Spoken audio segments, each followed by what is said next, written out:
Hi friends, welcome back to my channel. ఈరోజు video వచ్చేసి పూర్ణం బూరెలండి. ఫెస్టివల్స్కి వాటికి అలా చేస్తూ ఉంటారు కదా, ఎలా చేయాలి అంటే అనేది నేను ఈ వీడియోలో చూపించబోతున్నాను. ఫస్ట్ 2 కప్స్ రైస్ తీసుకున్నానండి. 1 కప్పు మినపప్పు తీసుకొని 2-3 టైమ్స్ వాష్ చేసి నానబెట్టేసుకోండి. ఒక 4-5 అవర్స్ నానబెట్టేసుకున్న తర్వాత ఇలా మెత్తగా పేస్ట్లా చేసేసుకోవాలండి. చేసేసుకున్న తర్వాత ఇందులోకి ఒక 1/2 టీ స్పూన్ సాల్ట్ యాడ్ చేస్తున్నాను. పించ్ ఆఫ్ వంట సోడా కూడా యాడ్ చేశానండి. కొంచెం వాటర్ యాడ్ చేసుకొని మిక్స్ చేసేసుకోండి. చాలా సాఫ్ట్గా ఉండాలండి ఈ పిండి. ఎంత సాఫ్ట్గా ఉంటే అంత పర్ఫెక్ట్గా క్రిస్పీగా వస్తుంది పూర్ణం అనేది. చూసారు కదా, ఈ కన్సిస్టెన్సీ ఉండేలా చూసుకోండి పిండి.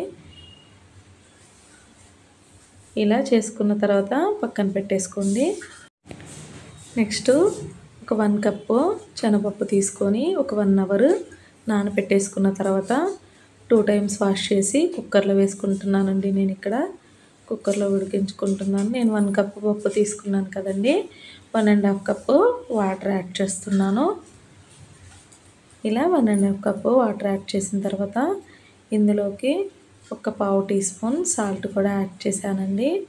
పించ్ ఆఫ్ టర్మరిక్ కూడా యాడ్ చేస్తున్నాను. టర్మరిక్ అనేది ఆప్షనల్ అండి. నెక్స్ట్ ఒక 1/2 టీ స్పూన్ గీ కూడా యాడ్ చేసి ఉడికించేసుకొని వడకట్టేసుకోవాలండి. వడకట్టేసుకొని కూల్ అయిన తర్వాత ఇలా మిక్సీ జార్లోకి యాడ్ చేసేసుకోండి. యాడ్ చేసుకొని మిక్సీ వేసేసుకోవాలండి. ఇలా మెత్తగా పేస్ట్ అయిపోవాలి. నెక్స్ట్ 1 కప్పు బెల్లం తీసుకున్నానండి.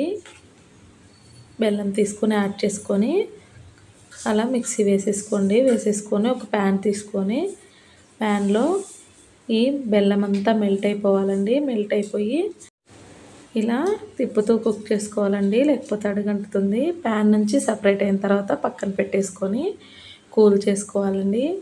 ఇలా కూల్ అయిన తర్వాత ఇలా రౌండ్గా బాల్స్ లాగా చేసేసుకోండి. చేసుకొని అన్నీ పక్కన పెట్టేసుకోవాలండి. ఈక్వల్ బాల్స్ లాగా చేసుకొని పక్కన పెట్టేసుకొని ఆయిల్ హీట్ చేసుకుందాం. ఆయిల్ కొంచెం హీట్ అయిన తర్వాత మిక్సీ వేసుకున్న పిండిలోనే ఈ పూర్ణం పిండిని ఇలా మొత్తం అంటే ఇలాగా 3 వేళ్ళతో ఇలా వేసేసుకోవాలండి. ఎక్కడ గ్యాప్ లేకుండా వేసుకోండి. ఎక్కడన్నా గ్యాప్ ఉంటే ఆ పూర్ణం అంతా కూడా ఆయిల్లోకి వచ్చేస్తుంది. ఇలా 1 బై 1 ఎక్కువగా వేసేసుకోకండి. ఎక్కువగా వేసుకుంటే ఒక్కదానికొకటి అంటుకుపోయి హోల్ లాగా పడిపోయి ఆ పూర్ణం అంతా ఆయిల్లోకి వచ్చేస్తుందండి. అంత మంచిగా ఉండదు. ఇలా 3-4 వేసుకొని ఫ్రై చేసేసుకోండి. లైట్ గోల్డెన్ షేడ్ వచ్చే వరకు ఫ్రై చేసేసుకోవాలండి. ఫ్రై చేసేసుకొని తీసేసుకోవాలి. చూస్తున్నారు కదా, ఇలా ఈ కలర్ రాగానే తీసి పక్కన పెట్టేసుకోండి. నేను నెక్స్ట్ ఇంకొక బ్యాచ్ కూడా వేసి చూపిస్తాను, చూసేయండి. క్రిస్పీగా చాలా బాగుంటుందండి. ఈ కొలతలతో చేసుకుంటే పైన క్రిస్పీగా లోపల సాఫ్ట్గా ఇలా అన్నీ ఫ్రై చేసి తీసుకోవాలండి.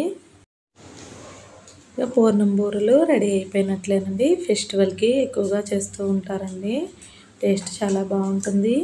మీకు ఈ రెసిపీ నచ్చినట్లయితే మీరు ట్రై చేసి మీకు ఎలా వచ్చిందనేది నాకు కామెంట్స్లో తెలియజేయండి. Thank you for watching. Please subscribe.